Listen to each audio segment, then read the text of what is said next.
6 o'clock, time to start. Don Knitt, would you open in prayer, please?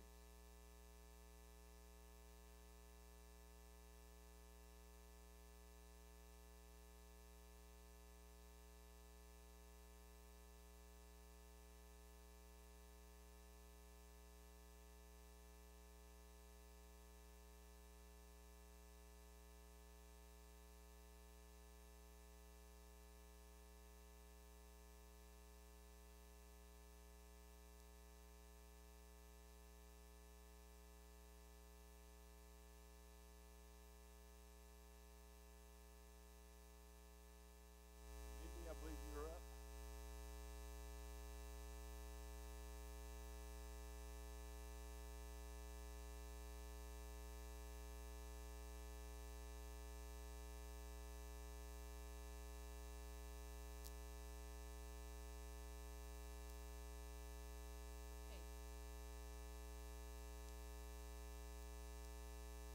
There's a lot of names here because I will do all of 2020, so from December of 2019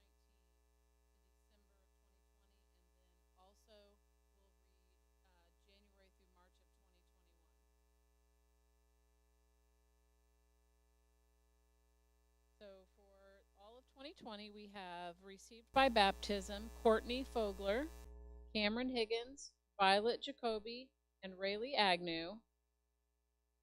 Received by letter, Jean Overbay, Valerie Logan, and Aaron Aring.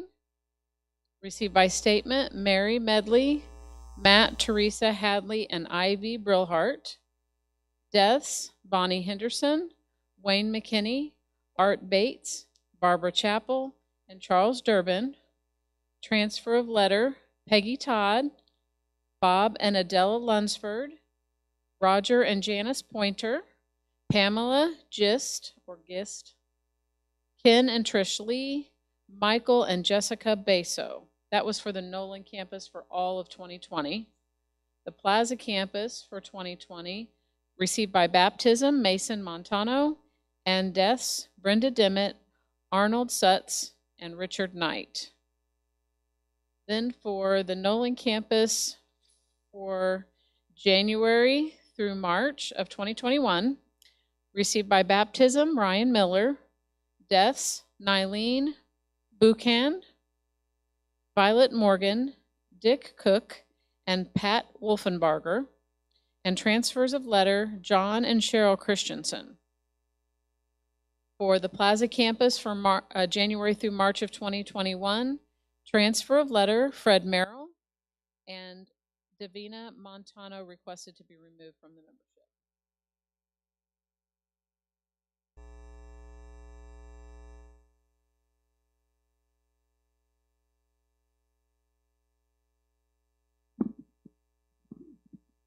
Okay, I will walk us through the finances for the end of 2020. So that'll be October, November, December final numbers.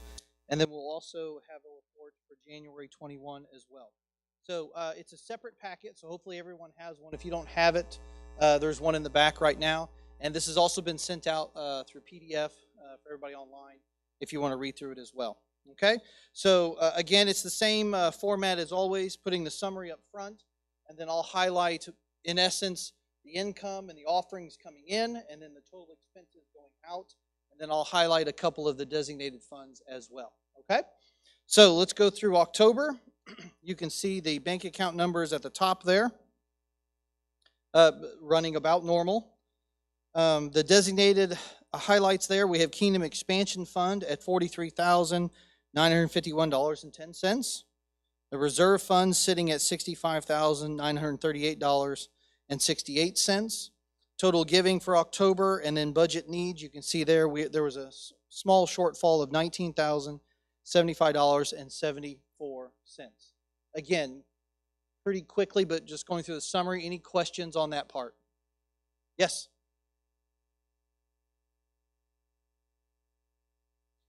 Are you talking about the shortfall? It's actually a theoretical shortfall because we have a 12-month budget, and so we just take the total budget divided by 12. So that's not the actual expenses going out the door. It's just This is what we were behind budget. Does that make sense?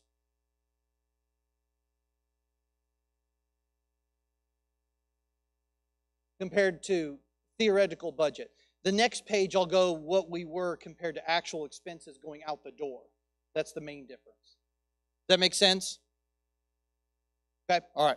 So the next page here, page 1, for October, we had $1,195,103.04. So that is offerings. That is any funds received from T-Mobile over at the Plaza campus. That is total at the end of October what actually came into the door, okay? And total income. I hate using that word for church, but there's really no other way to use it, okay? If you, and again, if you have any questions on the individual line items, please raise your hand or email me later or whatever, but I'm not going to go line by line, all right? You can see there on page 3, total expenses that went out the door as of the end of October was $1,136,750.91. So that's a real number. That's a real number of expenses that had gone out the door by the end of October. So when you take the income minus the expenses, the real actual number we sat at was we were a positive $58,352.13 to the good, if you will. Is that everybody tracking on that? Okay. That's the real number coming in, the real number going out. All right. Questions on that? Yes.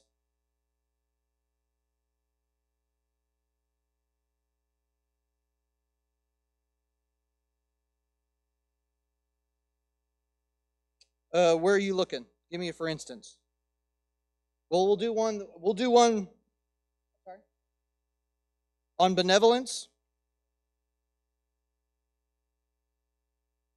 Are you looking at? Give me the 100. Well, we only used $100 in the budget line.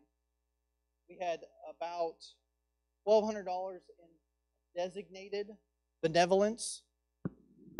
Okay. And so what happens is we book it to that line item, and then it'll get cleared out because we want people to use the designated funds. You remember that over the last several years we're trying to spend down those funds? It's not a negative expense. It's just that we spent more in benevolence. I understand. So what we're going to do is at the end of the year, it's cleared out and zeroed out using the designated fund.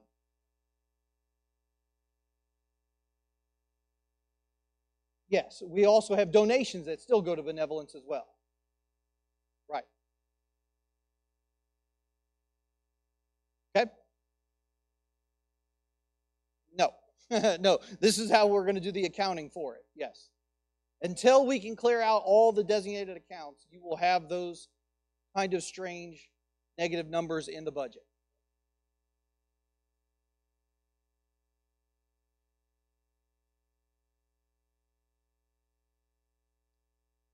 Yes, because two things happen. You're spending out of a budget line that is lower than normal because we're wanting to spend out of designated funds. But then we're also getting donations, which are going to come in and offset those numbers as well. So there's no reason to fix it until the end of the year when we know what we spent in benevolence, take it out of the designated fund, and square it away. Yes, that's how it reads. Yeah. That's fund accounting. Yep. Okay? Oh, not hearing me? Okay, so the real numbers again for October, $58,352.13 to the good, where we stayed at the end of October. Okay? The next page, you can see all the designated accounts. Yes. Oh, okay. So theoretically, let's say we have a $1.5 million budget. I'm sorry? Why would we present a theoretical deficit on the first page when there is an actual number that is Because the true? summary, we still have to put some place where we're showing people what our budget is on a monthly basis. So the theoretical actually is an actual. It's just not an overall year-to-date actual. So for instance, do you see where it says $113,883 on the summary page? Yes. Okay? That is, if you multiply that by 12, that is the budget number we all approved as the church. For October? Or For the the whole year. year? If you multiply that by 12, that's the year. Okay. Now, do we spend the same amount of money every single month? No, we don't. We have expensive months and we have cheaper months, okay? But just so we have something to go by on a monthly basis to compare the giving to theoretical budget, that's why we always place that on the summary page. So 113 is theoretical for October. No, 113 is the budget divided by 12. That's your October expected budget, but Okay. it's theoretical. Okay. We're not going to go out and spend 113 automatically. Gotcha. Make Okay. sense? Okay? So Okay. that's why it's important we understand when we actually do the income minus expenses, you actually know the money that came in versus the money that went out. Does that make sense? Okay? All right. Any other questions on October? Okay. Now, normally in a business meeting, we have a yay or a nay vote. Well, actually, everybody that's present here, you'll get a ballot at the end of this business meeting. You'll mark it, whether you approve or not approve as we go on. We'll collect those. And then we will also have a PDF sent out or a, what do you want to call it? Online ballot that people can vote watching online as well. Okay. That will be kept open. Those will be collected until April 11th. To approve both these finances and also when we do the committee stuff later on in this business meeting. Okay? So again, you can see the highlighted designated accounts there for the month of October. Again, encouraging ministry leaders, even though we're in the pandemic, we're still encouraging them to spend down that as much as possible. Okay? Questions on October? All right, let's go to November. Same sort of summary page. You see the bank accounts at the top. The highlighted designated accounts, Kingdom Expansion Reserve Fund. Kingdom Expansion, $44,056.85. Reserve Fund is $61,744.79. Total November offering and income, you can see there is $110,050.11. And for November, because it was 5 weeks, it is $142,104.14 was what that was allotted budget-wise for November. Does that make sense? Okay? So according to that, we are $32,054.03 behind that monthly budget expectations. All right, so now let's go to the next page and see the actuals. Actual money at the end of November that had come in was $1,305,153.15. Flip a couple of pages. Actual money that went out the door at the end by the end of November was $1,231,618.01. So overall, in real numbers coming in and numbers going out, we were to the positive $73,535.14. So although we had more weeks in November, it's what I would call a cheaper month. There weren't as many expenses going out the door in November. Okay? Questions for that month? We're okay? All right. And you can see there, the next page are all the designated accounts as well. Questions for November? We're okay? All right, let's go to the next one. December. You can see there the bank accounts up top. Designated accounts, Kingdom Expansion of $44,938.19. Reserve Fund of $167,210.92. You can see the overall December offering of $160,555.54, which is a rather large month. We were blessed by the Lord and by our people, but December tends to be a pretty big month, so that's why it's larger. Okay, and you can see the December budget needs to the positive $46,672.23. All right? So this next section will be the true year-end numbers. For 2020, what came in the door. For 2020, what went out the door. Okay? So overall, $1,465,708.69 from offerings and tithes and T-Mobile money coming in the door. Okay? Total going out the door. All right? You see how it's the same number? That's because at the end of the year, if we have a surplus, that surplus is moved to the capital reserve account. So you noticed earlier how it grew in such a large chunk? That's because $105,466.13, we had a surplus. That was money that came in the door that was not spent as expenses, okay? And so by 501c3 rules, we're going to roll that into capital reserves. Does that make sense? It's kind of like our savings account, if you will. Okay? So the Lord was generous to us. Our people were great and loyal and faithful and good and generous. And even in the midst of a pandemic, we had this surplus. Now again, we did have pretty much a shutdown in April and May, but it still does not change the fact that our people were very good and continued to give. Okay? So that's where we stood at the end of 2020. Questions on that? We're okay? All right. See the designated funds, the rest there at the end of 2020. And then I'll get into the January numbers. And again, lastly, as you see, bank accounts up top. Kingdom expansion at $45,758.19. Reserve fund was $170,612.66. Now, and when it comes to this reserve fund, we try to strike a balance, okay?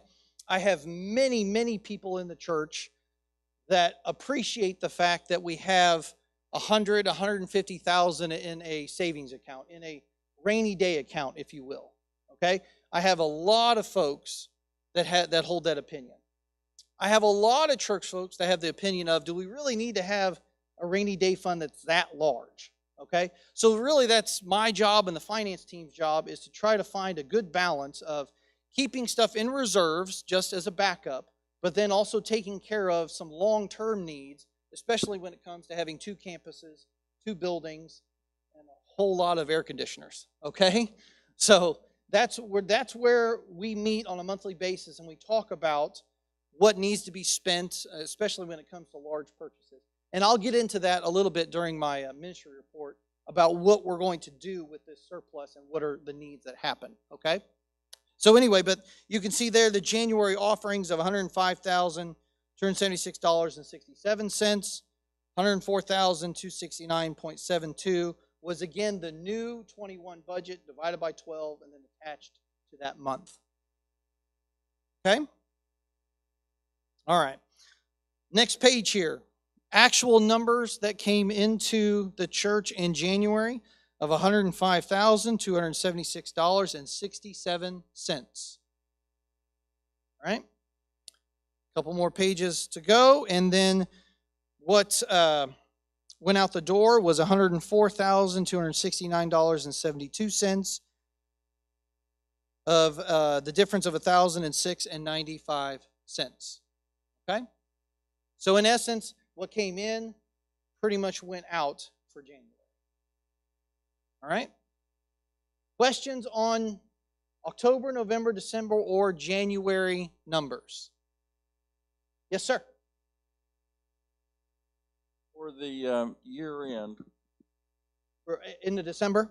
end of December, on staff benefits, do we need to make some recalculations there if we used 161% of the budget? I don't see any of the numbers in terms of budget percentage used in So- the entire you know, from lead pastor on down, I don't see any overages, and yet you come up with 161%. That doesn't make sense to me. Okay, so a couple of different things happened in 2020 that affected the personnel budget on what was spent or not spent. Okay, I believe in September, Doug Dunlop was let go from our staff. So although we budgeted for a full year of pay for him, he did not receive it for November and December.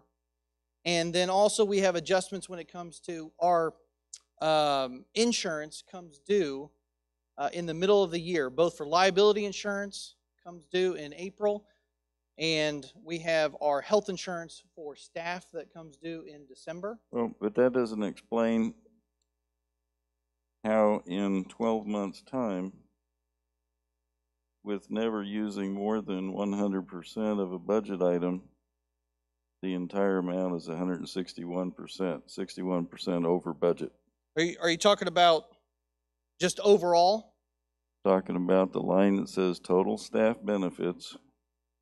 Of 105,000, basically, if you will. You see where it says year to date? I do. 278 out the door, 172 was budgeted, percent was used. But on the line item for the budget percentage used, there is no line that exceeds 100%. That does not make sense. You're looking at 161.24%. If you're over by 105,000, then some subtotal has to be greater than 100%. That's right. Okay, the other thing and this is just a software program deal. Okay. You see, if you go to page 2 that you're looking at, see where it says reserve fund? No. And it has personnel and continuing education right underneath it. No, I don't see that on page 2. Page 2 of the detailed of December. Okay? Well, that's okay.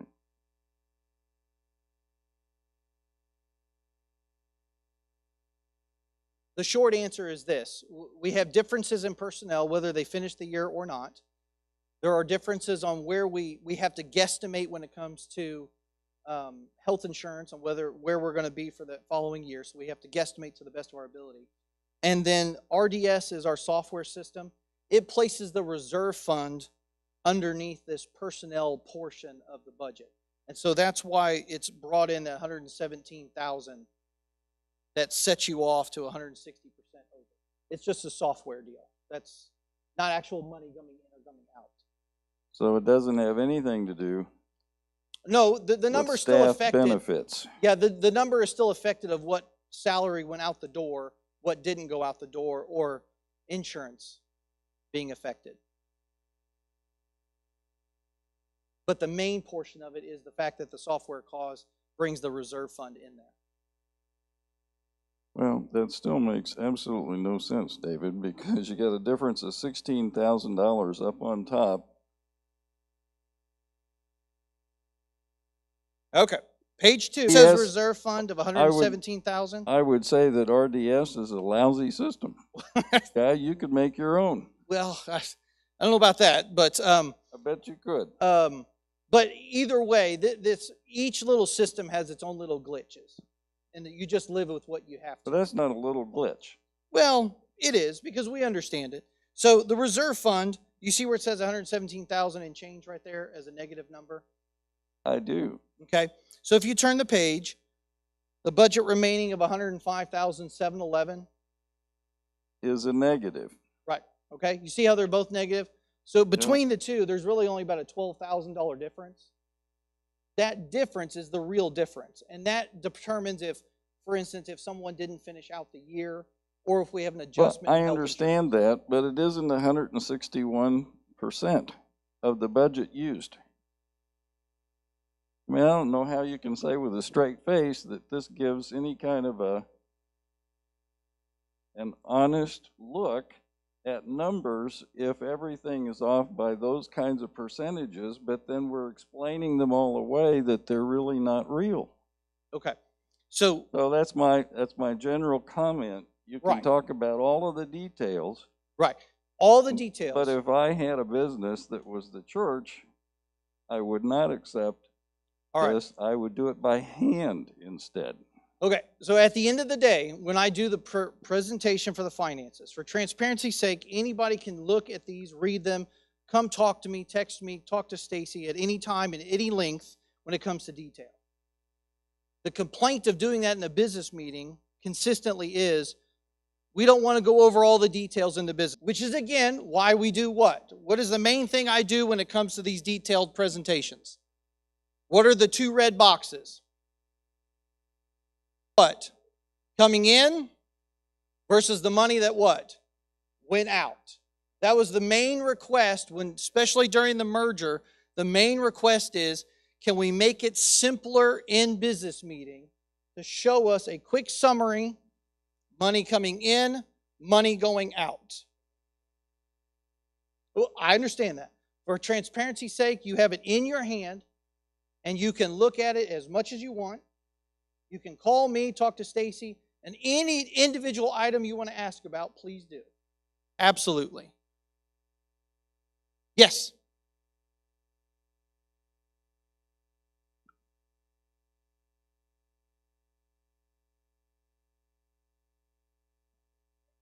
Budget, it has money in there that isn't really a staff benefit. Correct. Is that right? Line to look at that. Yes. And if you take that number that doesn't belong in that total out, then your percentage is not 161%. Correct. Okay, I I understand. got it. Yeah. But we can't change that RDS software. That's just what we're stuck with. Questions on October, November, December, or January numbers? Most importantly, do we see the fact of the surplus at the end of the year being moved to capital reserves? That is something that was not always done in the past, but this is the proper move to make. Yes.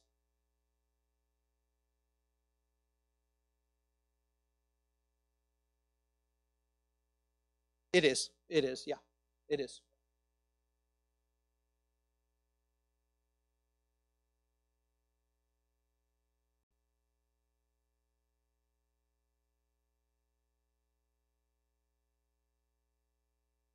There's an expenditure of $8,367 and change in that same time frame that goes out the door for reserve fund.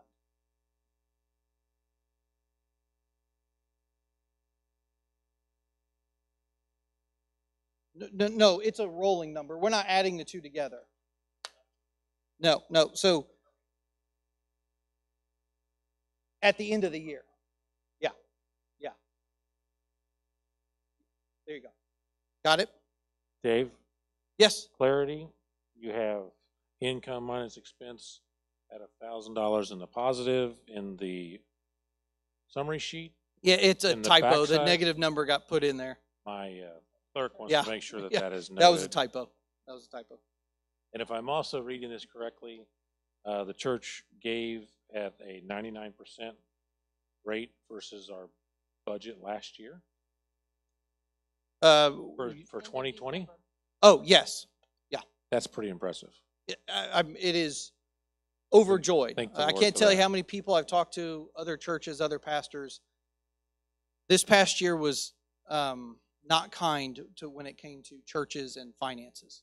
So again, it's a huge blessing that our people stayed good and faithful and continue to give. And the Lord has been faithful definitely to our church. Definitely. Okay? Any other questions for October, November, December, or January numbers? I want to make sure, if you have questions, I please do want to answer them. But I want you to be comfortable with the fact of seeing the surplus and having that go to capital reserves. Okay? All right. So again, we won't do a yay or nay right now. What we will do is we'll pass out ballots to have those approved here on paper ballots if you're in person, and then online, Jonathan will send out an email link for folks. Okay? So right now we will do staff ministry reports, and I believe Nate is going to go first as he's teaching the students later on. All right, thanks.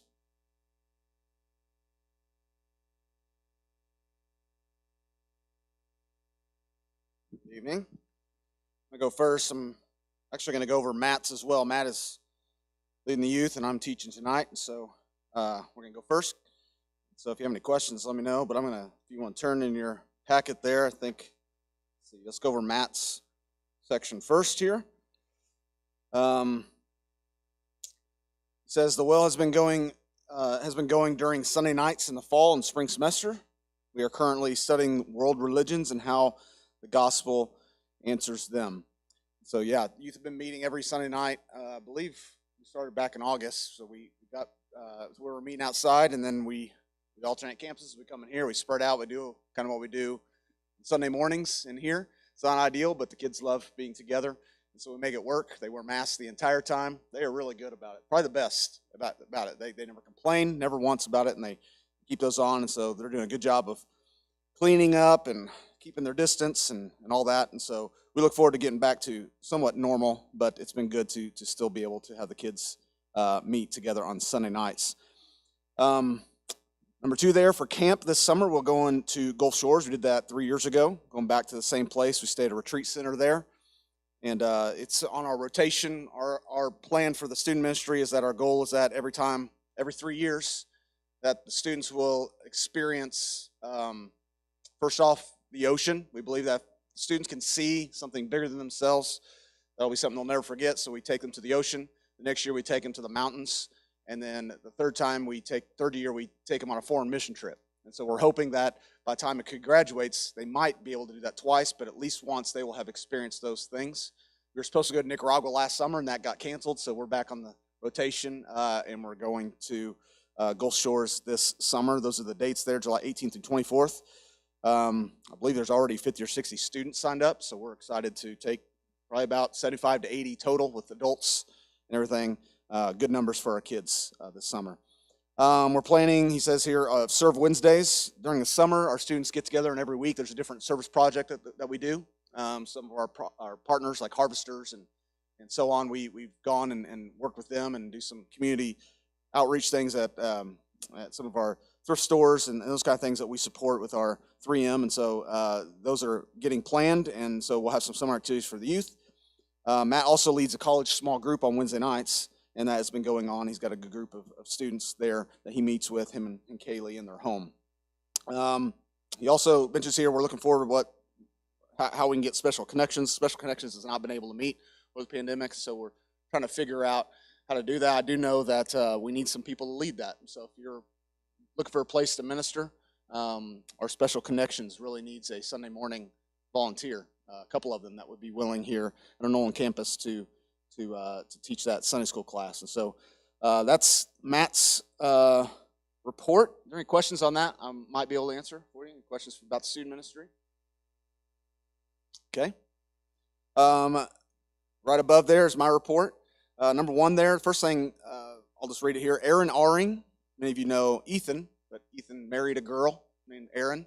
And she has been faithful, they've both been faithfully attending our church, and we needed somebody to help us out at the Plaza campus with our check-ins and our kids, and especially over COVID. It was really difficult because that falls on my plate, and a lot of times what was happening is when we're checking in, families are showing up late, and I'm on the stage with a guitar, and we look in the back, and there's nobody checking the guests in, and so we really needed somebody that could kind of take that over.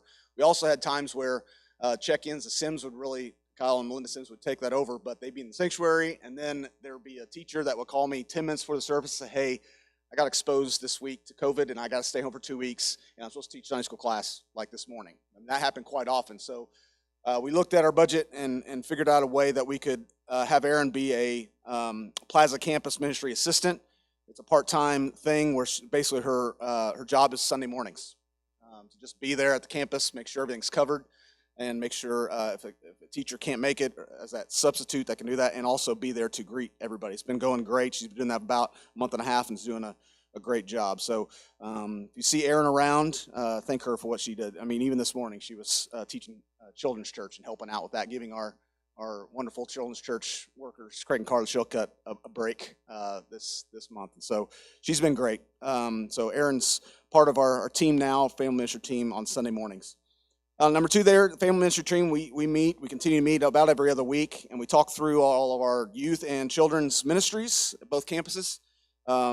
We've been spending a lot of time dreaming, discussing, planning summer and fall activities. It's been really hard because we don't really know, can things open up? Are things going to open up? So we spend a lot of time just kind of, well, if they do, let's do this. If they don't, we'll figure something out. So it's a lot of just dreaming and a lot of thinking and planning some stuff.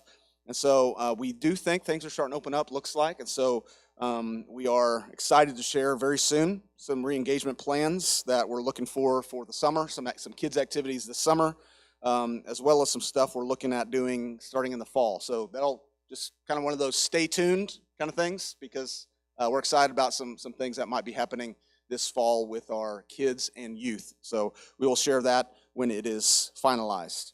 And number three, we've gradually seen more and more families coming back to church on Sunday mornings the past couple of months. It's been good to see people feeling more comfortable with vaccinations and all that, and we're glad to see them here. We're still doing the online stuff, but it's been good to see them on campus. And with that comes more and more children and more youth, and more and more of a need for help. And so we've had a few drop-offs because of COVID, and so we're needing some help. And so again, if you're looking for a place to serve, there's all kinds of entry points to help with kids, especially on Sunday mornings, as small as a 30-minute slot once every 8 weeks. So you think about 4 times a year or so that you'd be willing to give 30 minutes, we could use you. We really need some help. There's an entry point with that. We also have some needs in Sunday school. So if you're looking at a way to volunteer and help, please come find us at both campuses. I know Joe would probably say the same thing. We could always use more help to minister to our kids and our youth. So that's what I got for you. Just kind of plugging along, waiting for things to lift so we can really get back to, doing the things. Youth ministry is all about relationships and Disciple Now weekends and retreats and camps, and we haven't been able to do any of that this year. It's been really hard. But Matt's done a great job, I believe, and so is Joe and all of our children's ministry team, trying to just keep it together. And then we're looking forward to, hopefully, the summer things opening up and we can get back to some of a normalcy with our kids and youth. Any questions for me about family ministry, youth, kids, either campus? I know Joe's going to share in just a minute specifically about the Nolan campus, but any questions for me? All right, thank you.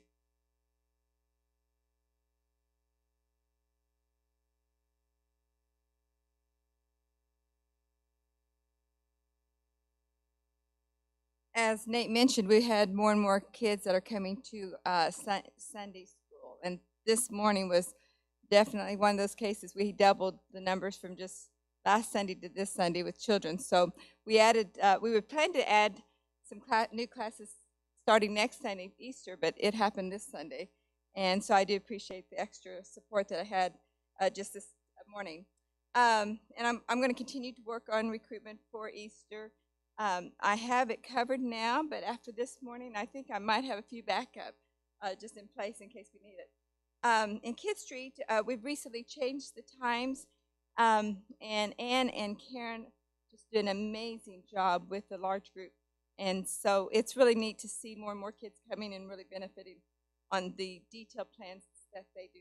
And if you ever have a chance to see it, it's amazing how the children are very engaged. They do a great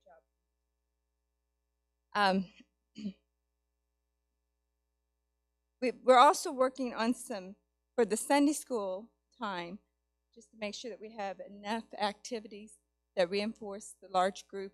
I have a group that's working with me just to help with a little bit more planning. Some of the teachers are returning starting next week. That's exciting to see some of them coming back. I might have spilled the beans here a little bit. I didn't realize that Nate said we'd be telling a little bit about what we're going to do this summer, but as you can see in my report, it's possible that we'll go ahead and be having a camp here at the gathering, and that's been pretty exciting. So I don't know. I apologize if I wasn't supposed to tell that just yet. Wednesday evenings, I've been meeting with the family ministry team there as well. We're just trying to look at some different things for our Wednesday evening activities, and more details come later on that. And then I'm mentoring 2 young ladies, and this is really close to my heart. And one of them does not know the Lord. So for sure, if you'll pray for this young lady, she's very open, and we've had some good conversations. But and one of them has a relationship with the Lord and just desires to grow. So that's probably the one thing that I am really excited about, and cherish your prayers for them. Any questions? Thank you. We appreciate your support.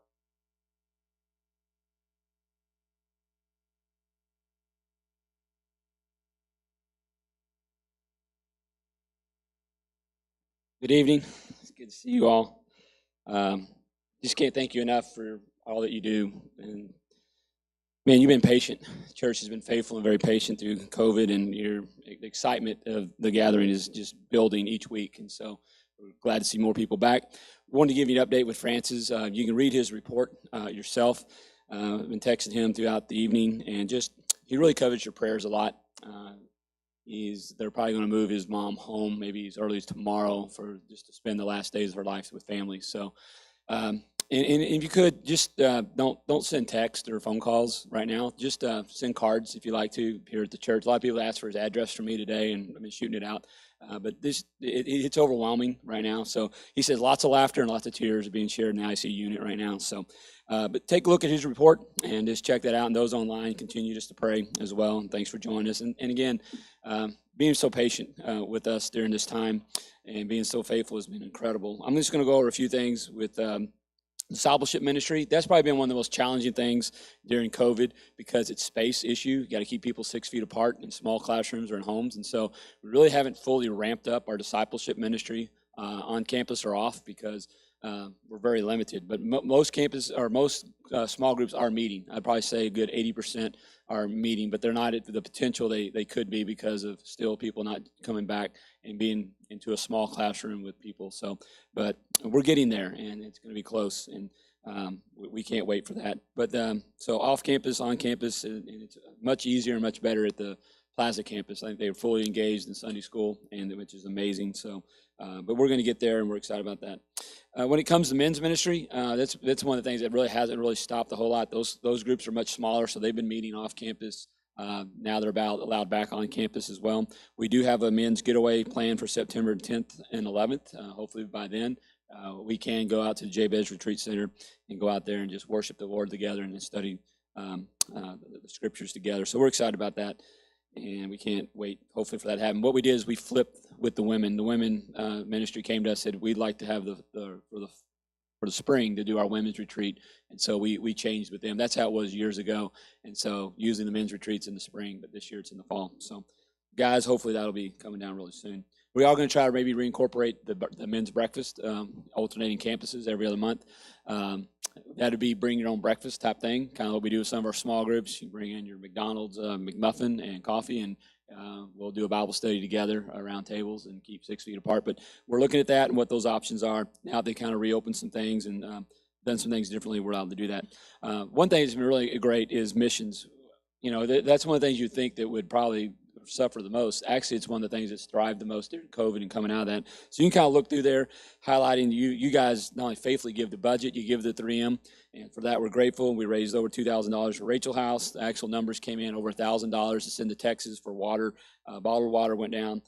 We've been collecting personal hygiene items out there. We've collected coats. We've collected socks. We've collected money to buy turkeys through Christmas and Thanksgiving. So those are still happening. Now, unfortunately, a lot of the places we go on a regular basis have not been able to reopen for us to send teams. But one thing I keep reminding the church, when those things reopen, they're really going to need us. And so one of the great ways for you as a family or a small group is to pick a place to go serve. And I'll talk about that towards the end. You can look at all the different places to serve in missions. It'll be just an incredible experience. So one of the highlights for our church has been the food pantry through Harvesters. Every Monday, it grows. Every Monday we have more and more volunteers and more people. So thank you for doing that. It's kind of, I've said this a lot, but those are online and those are here. It's kind of like what church really feels like out there. You're out there serving, just relating to one another and serving alongside each other. And so and people are just excited. And so it's been a really good experience for us having that ministry opportunity. And Harvest is just a great ministry. Any questions for me on any of that real quick? Men's ministry, discipleship, missions. One thing we wanted to point out to you is in the packet is the missions budget. As far as we don't have, it's totally separate than the general giving, so it's above and beyond. We don't put numbers here based on each one, but you can see at the top there, 89,000 is what we're shooting for next year. To offset. And you look here at the local missions all the way down. Those are places that you can get involved with and serve. And so I think there's close to 18 of those that happen national level. We're having several, and then international, just a lot of international ministry happening. And some of these ministries come straight out of our church, or people associated with our church are involved with these mission organizations or head them up. So that's been pretty impressive as well. So for that, we're grateful. And here's the good news. Due to COVID, we did not stop supporting any missionary, national, local, or international. We still gave monthly what we committed to, and we were able to do that because of your generous giving through 3M Missions. So for that, we thank you, and the missionaries, organizations, and individual missionaries, thank you so much. And so thanks for being generous, and if you ever have a question about any of the mission opportunities in the church, please don't hesitate to get a hold of me, and love to plug you in somewhere. All right? Any questions for me? All right. Thank you, guys. Love you.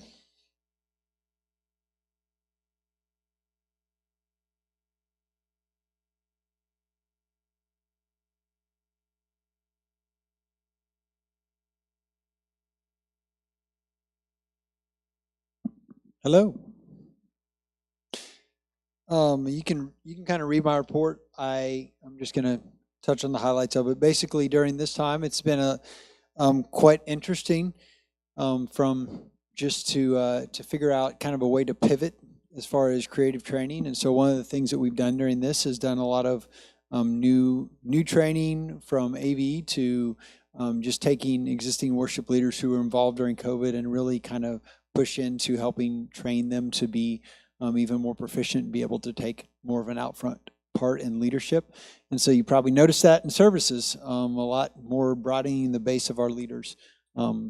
In both out front and instrumentalists. And so that's one of the things that we're really working on in the creative arts. One of the cool things that we're going to get to do is in December, we were approached about doing a partnership with the Summit Church for Easter, where we'd kind of create a Good Friday service that both of our churches could use and do. And so one of the things that we did with that was Jesse and I, along with input from our players and singers, have recorded all of the songs that we'll do for Good Friday. They're all written in-house by us, and so they will be songs about the cross. Some of them you know, some of them might be new, but that'll be kind of a neat opportunity we have on Friday at the Plaza campus at 7 o'clock, is to celebrate Good Friday, but also know that it's done, all the creative, the writings, and the music is all done in-house. So that's kind of a neat thing that we've been working on during COVID. And so as we re-engage, that's one of the things that I'm looking at is continuing to re-engage folks as they become comfortable with coming back. And